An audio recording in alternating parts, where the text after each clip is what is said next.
Hello dear students, आज हम class 9 science का चैप्टर नंबर 2 करेंगे। इस मैटर अराउंड अस प्योर? क्या हमारे आसपास जो मैटर, जो भी चीज़ें हैं, क्या वो प्योर है? इसकी पूरी डिटेल्स देखेंगे हम इस चैप्टर में। हम बहुत कुछ सीखेंगे।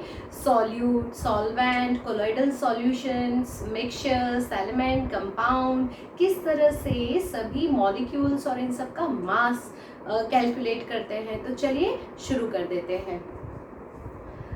स्टूडेंट्स, मैं आपको डेफिनेशन से पहले एक फ्लो चार्ट समझाना चाहूँगी कि इस फ्लो चार्ट को देखते ही याद करते ही आपको समझ में आ जाएगा कि किस तरह से क्लासिफिकेशन किया गया है। सब्सटेंस जो होते हैं वो हमारे लाइफ में दो तरह के होते हैं, प्योर होते हैं और इम्प्योर होते हैं। प्योर सब्सटेंस की कैटेगरी में एलिमेंट आता है और कंपाउंड आता है।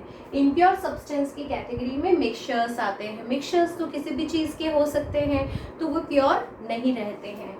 कंपाउंड जो होता है वो फर्दर क्लासिफाई होता है organic compound and inorganic compound. Students, ये जो चीज़ें हैं इनऑर्गेनिक एंड ऑर्गेनिक, अभी के लिए 9th स्टैंडर्ड के लिए बस आपको इतना समझना है कि जो नेचर से मिलता है वो ऑर्गेनिक है और जो नेचर से नहीं मिलता है वो इनऑर्गेनिक है अभी के लिए। जबकि ये थियोरी पूरी अलग है, ये आप स्टैंडर्ड 11th एंड 12th में डिटेल में समझेंगे।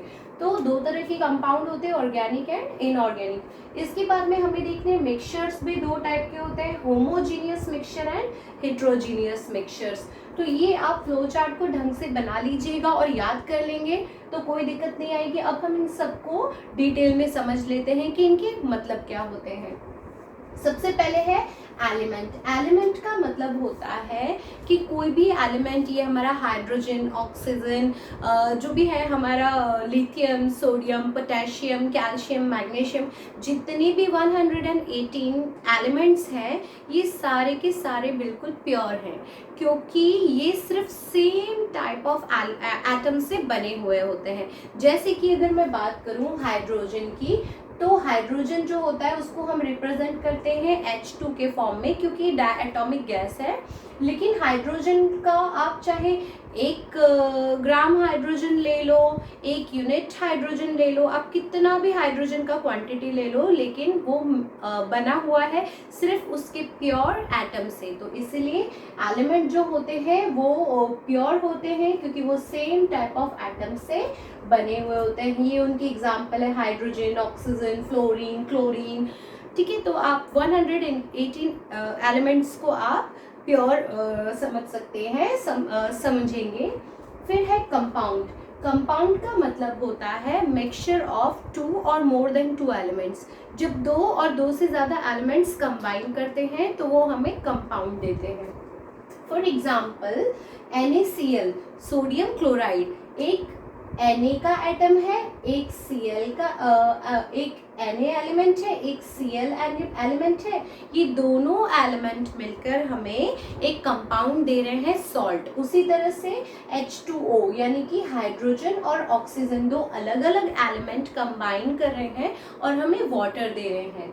C6H12O6, this is glucose. Glucose में कार्बन भी है, हाइड्रोजन भी है और ऑक्सीजन भी है। तो अलग अलग एलिमेंट्स क्या कर रहे हैं, कंबाइन कर रहे हैं और हमें एक नया कंपाउंड दे रहे हैं। उसके बाद है मिक्सचर। मिक्सचर का मतलब होता है 2 or more than 2 compounds combine together and form mixture। जब 2 या 2 से ज़्यादा कंपाउंड्स कंबाइन करते हैं तो उसे हम मिक्सचर कहते हैं। फॉर एग्जाम्पल, अभी हमने देखा कि NaCl एक कंपाउंड हो गया, H2O यानी वाटर एक कंपाउंड हो गया। अगर हम इस सॉल्ट को वाटर के अंदर ऐड कर देंगे तो हमारा क्या बन जाएगा, सॉल्ट सॉल्यूशन, और 2 कंपाउंड मिल जाएंगे तो क्या बन जाएगा, मिक्सचर। स्टूडेंट्स, मिक्सचर 2 टाइप के होते हैं, हमने अभी भी क्लासिफाई किया, होमोजीनियस एंड हेट्रोजीनियस। होमो का मतलब होता है सेम, होमो का मतलब होता है सेम, तो सेम कॉम्पोजिशन वाला मिक्सचर। यानी मैं आपको एक एग्जांपल देके समझाती हूँ तो आपको ज़्यादा अच्छे से समझ में आएगा। सपोज कीजिए कि मैं ये ग्लास ले रही हूँ, इस ग्लास के अंदर वाटर है, हम लोग लेमन जूस बना रहे हैं। अब मैं इसके अंदर लेमन जूस ऐड करूंगी, लेमन जूस में हमें शुगर भी चाहिए, शुगर भी ऐड करूंगी। इसके बाद में हो सकता है पिंच ऑफ सॉल्ट भी ऐड करूंगी। ये सब ऐड करने के बाद मैं इसे ढंग से स्टिर कर दूंगी, ढंग से मिक्स कर लूंगी। उसके बाद में अब मैं चाहे यहाँ से टेस्ट करूँ उसका एक सिप, चाहे यहाँ से टेस्ट करूँ, मैं कहीं से भी जब इस लेमन जूस को टेस्ट करूँगी तो इसका टेस्ट भी सेम होगा, इसका कलर भी सेम होगा। तो सभी नमक की, चीनी की और लेमन जूस की जो मात्रा है, मात्रा मतलब केमिस्ट्री में कॉन्सेंट्रेशन जब वो सेम होती है पूरे के पूरे सॉल्यूशन में, तो हम ऐसे सॉल्यूशन को होमोजीनियस मिक्सचर कहते हैं या फिर होमोजीनियस सॉल्यूशन कहते हैं। तो ऐसा homogeneous mixture which have uniform concentration through out the solution, जिसका कॉन्सेंट्रेशन यानी मात्रा पूरे के पूरे सॉल्यूशन में वो क्या हो, एकदम सेम हो, एकदम बराबर हो। एग्जाम्पल ले लिया हमने, लेमन जूस ले लिया, मेल्टेड आइसक्रीम ले लीजिए, आइसक्रीम के अंदर कस्टर्ड पाउडर होता है, मिल्क होता है, फ्लेवर होता है, शुगर होता है, इतना सारी चीज़ें मिक्स होने के बावजूद भी हमें हर जगह से सेम टेस्ट आता है। अब आपको होमोजीनियस समझ में आ गया, मतलब same concentration through out the solution और मिक्सचर। तो हेट्रोजीनियस क्या होगा, जस्ट उसका अपोजिट। हेट्रो मतलब हेट, कोई भी चीज़ जो है वो बिल्कुल एकदम यूनिफॉर्म नहीं होगी। Non uniform concentration through out the solution, इसका एग्जाम्पल ले लेते हैं सिंपली, फिर से वही का वही ग्लास ले लेते हैं। इस ग्लास में मैंने वाटर ऐड कर रखा है। अब अगर मैंने इसके अंदर सैंड डाल दी है, मिट्टी डाल दी है, तो थोड़ी देर के बाद क्या हो जाएगा, मिट्टी जो है वो नीचे डिपॉजिट हो जाएगी, नीचे बैठ जाएगी, और नीचे के हिस्से में मिट्टी ज़्यादा हो जाएगी और ऊपर के हिस्से में जो है वो सिर्फ अकेला पानी रह जाएगा, वाटर रह जाएगा। तो इसके कारण इस मिक्सचर की जो कॉन्सेंट्रेशन है, मात्रा जो है मिट्टी के पूरे सॉल्यूशन में घुलने की, वो क्या हो गई, नॉन यूनिफॉर्म हो गई। इसलिए ऐसे मिक्सचर को हम हेट्रोजीनियस मिक्सचर कहेंगे। हो गया सैंड सॉल्यूशन यानी सैंड एंड वाटर। उसके बाद students, what is solution? Solution का मतलब होता है when solute and solvent combines together they give us a solution. जब सॉल्यूट और सॉल्वेंट कंबाइन होते हैं तो वो सॉल्यूशन बनाते हैं। सॉल्यूट का मतलब होता है कि जिस भी चीज़ को हम किसी सॉल्वेंट के अंदर घोल रहे हैं। फॉर एग्जाम्पल अगर मैं आपसे ये कहूँ कि आप एक ग्लास में शक्कर घोल दीजिए, तो आप ऑब्वियस बात है कि आप शक्कर जो है उसकी क्वांटिटी उस ग्लास के पानी से कम लेंगे, क्योंकि अगर शक्कर की क्वांटिटी आपने पानी से ज़्यादा ली तो वो घोलना इम्पॉसिबल है। तो जिस चीज़ को हम घोल रहे हैं यानी कि शुगर, वो हो गया हमारा सॉल्यूट, और जिस चीज़ में घोल रहे हैं यानी कि वाटर, वो हो गया हमारा सॉल्वेंट। तो हमेशा याद रखिए कि सॉल्यूट की क्वांटिटी जो है वो लेस होगी और सॉल्वेंट की क्वांटिटी जो है वो मोर होगी, ज़्यादा होगी। इसके बाद में स्टूडेंट्स हमें इस चैप्टर में डिटेल में सस्पेंशन सॉल्यूशन, कोलाइडल सॉल्यूशन, इनकी प्रॉपर्टीज पढ़नी है। तो सस्पेंशन सॉल्यूशन क्या होता है? सस्पेंशन आपने बहुत बार सुना होगा कि किसी इंसान को सस्पेंड कर दिया है, किसी स्टूडेंट को सस्पेंड कर दिया है।